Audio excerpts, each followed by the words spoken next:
सियावर रामचंद्र की, पवन सुत हनुमान की, उमापति महादेव की, बोलो जी भाई सब संतन की, सनातन हिंदू धर्म की, छत्रपति शिवाजी महाराज की, धर्मवीर छत्रपति संभाजी महाराज की, भारत माता की, भारत माता की, भारत माता की, वंदे वंदे वंदे।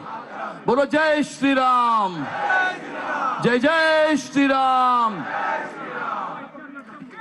महाराष्ट्राचे भाग्य विधाते आणि 1960च्या नंतर महाराष्ट्राला लाभलेले सर्वात प्रामाणिक कार्यक्षम असे मुख्यमंत्री आणि ज्यांच्या चेहऱ्याकडे बघून तमाम मुंबईकरांनी जे छप्पर फाडून आशीर्वाद आपल्याला दिलेले आहेत, असे महाराष्ट्राचे मुख्यमंत्री देवेंद्र फडणवीस साहेब, मंचावरती उपस्थित सर्व आमदार, मुंबईचे सर्व महामंत्री, पदाधिकारी आणि आज एवढ्या मोठ्या संख्येने या ठिकाणी उपस्थित भारतीय जनता पार्टीचे निवडून आलेले नवनिर्वाचित नगरसेवक, पदाधिकारी, कार्यकर्ता बंधू भगिनींनो,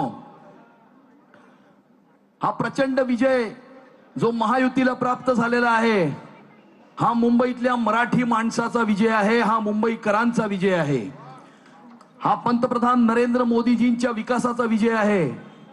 आणि जशा प्रकारचा क्रांतिकारक परिवर्तन आणि क्रांतिकारक विकास गेल्या 11 वर्षामध्ये देवाभाऊंनी या मुंबई शहरामध्ये घडवून आणलेला आहे, तो त्या विकासाचा विजय आहे।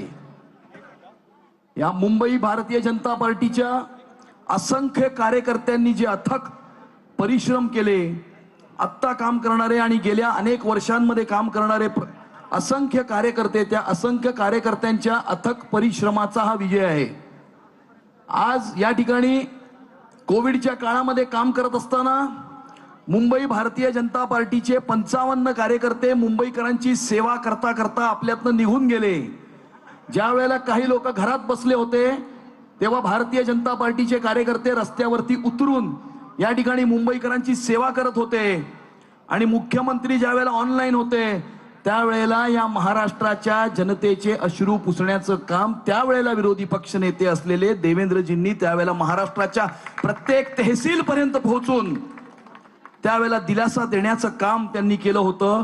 त्या 55 भारतीय जनता पार्टीच्या कार्यकर्त्यांना आजचा हा विजय मी समर्पित करतो। येणाऱ्या काळामध्ये मुंबई भारतीय जनता पार्टीला भ्रष्टाचार विरहित प्रशासन देण्याकरता, मुंबई शहराचा विकास देवाभाऊंच्या नेतृत्वामध्ये घडवत असताना मुंबई शहराची सुरक्षितता सुद्धा अबाधित राखण्याकरता भारतीय जनता पार्टी आणि महायुती येणाऱ्या काळामध्ये दिवसाचे 24 तास, आठवड्याचे 7 दिवस, महिन्यातले 30 दिवस आणि वर्षातले 365 दिवस अथक परिश्रम करेल, अशा प्रकारचं आश्वासन आणि शब्द सन्माननीय मुख्यमंत्री देवेंद्र फडणवीस साहेबांना तुमच्या सर्वांच्या वतीनं मी देतो। आणि आपल्याला अपेक्षित आहे अशा प्रकारची कार्यपद्धती येणाऱ्या काळामध्ये राबवून या मुंबईकरांचं स्वप्न साकार करण्याकरता आपण सर्व परिश्रम करू, असा संकल्प आजच्या दिवशी आपण आज या ठिकाणी करूया।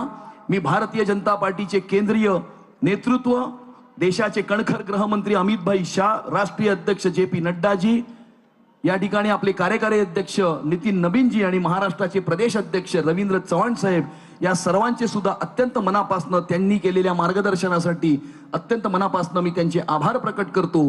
आणि तुमच्यामध्ये आणि देवाभाऊंच्या मध्ये जास्त काळ उभं न राहता आम्ही थेट आपल्या देवाभाऊंना विनंती करतो की आपण या ठिकाणी जमलेल्या तमाम कार्यकर्त्यांना मार्गदर्शन करावं।